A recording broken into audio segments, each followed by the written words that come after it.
Good afternoon, and T.G.I.F. This is Stacy Emmert with InAlign Partners for our Friday vlog, joined here with Rich Viola and Julie Spicer. And our topic today is talent acquisition, and we've brought Julie in to talk to us about that. We've worked with Julie for many, many years in a variety of settings and different roles on a consulting side and recruiting side. And we'd just like to hear from your perspective what you think the key components are of building a highly effective talent acquisition process or capability within an organization. Absolutely. From my perspective, it's really leveraging, defining the strategy with the organization. I think it's really important to for the recruiter, the executive recruiter, to be a part of the leadership team.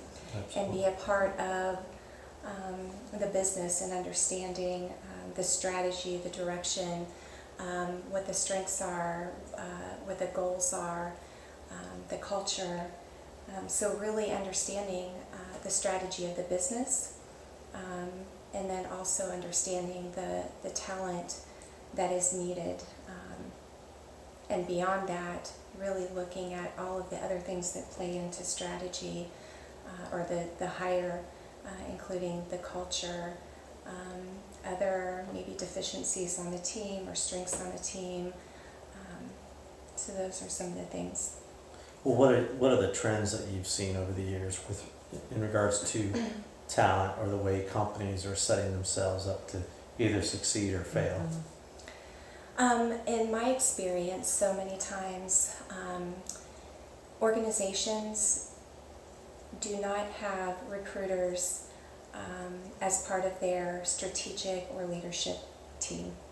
Yeah. They are kind of an afterthought. They usually operate with an HR business partner who is always in the mix with the business. Then when a recruiting need arises, sometimes they're brought in for an intake meeting, sometimes they're just given the information secondhand.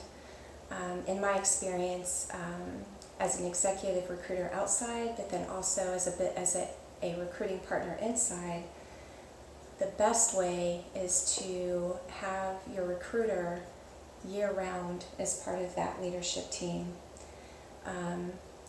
Understanding the challenges, the business, the team, the leadership team, having an evolving, ongoing relationship with the leadership team. Mm-hmm. Mm-hmm. And that way, when they bring you in to fill a need, you're not having to quickly get up to speed on everything. You actually are a part of the business already. I know we've worked with a lot of clients around talent acquisition, and we've found that a lot of our clients didn't really have a 1 to even a 3-year workforce strategy plan of their headcount needs and hiring needs, and what has your experience been, and how important do you think you need to be recruiting all the time? I mean, that pipeline needs to always be full, and I think it's everybody's responsibility to hire, not just the recruiters. Yes. Well, in my experience, most of my clients, internal and external, have been very reactive. Mm-hmm. And usually will have a need arise. Someone leaves, or Mm-hmm. you have to make a change, and everybody's the firefight. And so that's not always effective. Mm-hmm. I think, I've been in organizations or worked as an executive recruiter where we knew that the change was going to be made. For example, someone wasn't performing. Mm-hmm. And I was brought in, for this example, I was an internal recruiter. Mm-hmm. I was brought in and knew almost a year before that person was going to be exited from the company. and was able to recruit under a different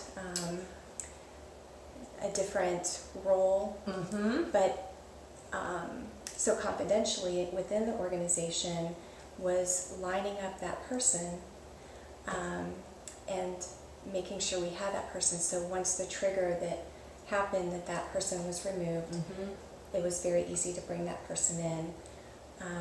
So I think it's very important that that you give your internal recruiting team, or it could be a person, like if you're talking senior levels, you need to give that person the opportunity to be a part of the organization. We always say when you get a bad review, it should never be a surprise. Yeah. And there's always going to be the times where people leave unexpectedly, but we feel if you're managing your talent and you're coaching and developing and having good conversations, you know where your people are going and you know who's at risk, and you can kind of manage. So when that does happen, it's more often than not the one-off thing that is a fire. It's not all of a sudden there's this mass exodus, or I had no idea they were going to leave and a key position is vacant. Well, that's a great point. I think so many times the recruiter is not a part of those discussions. It's an afterthought. Oh my goodness, we need to get the recruiter this information, or we need to hire an external recruiter, get an agency to come in. I've done both sides, and I can tell you that, in my opinion, organizations can save a lot of money and a lot of time if they invest in the right strategic recruiter. I'm not saying everyone on your team has to be at that level. They may be doing more high volume, but for your key hires, you really need someone who is there all the time, who understands the business, and and they're involved in that succession planning. Yes. And when something does happen that's unexpected, they can jump right in, and they already know what's going on. They're already part of your team. You're already paying for them. Right. But I don't see a lot of companies really investing that way. They are typically investing in a larger recruiting fee, which it's amazing. You touched on a couple points. One, that type of hire you went through a year in advance. We call that stealth recruiting. There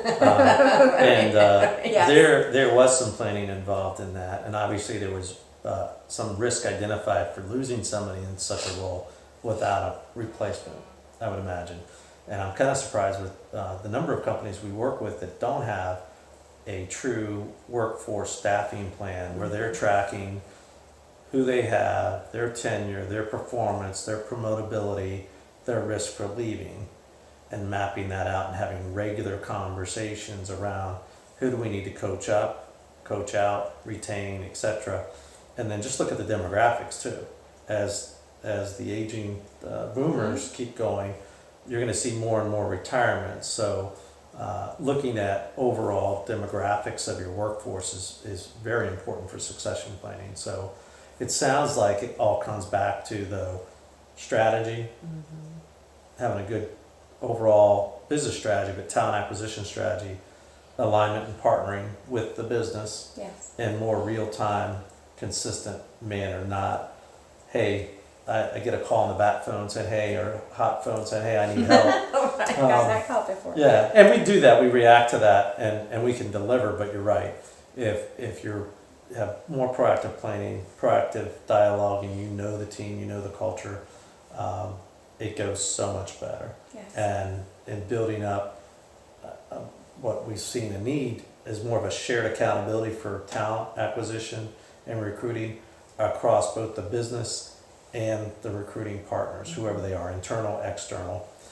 Without that, too often the internal business team or leader wants to offload accountability and responsibility for bringing in that person, that fit, that star they need to hit the ground running. Absolutely. So,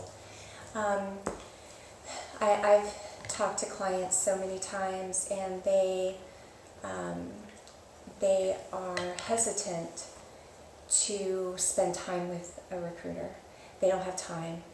They just want the people. It's always time. So I've had the great fortune to work with so many great clients, and I always say to them, I work differently, and I would like for you to trust me, and I promise you, you're going to spend the time on this hire, and we can either spend it on the front end, or we're going to spend it on the back end cleaning it up. It's exactly Right. what we say. Hire slow, fire fast. Yes.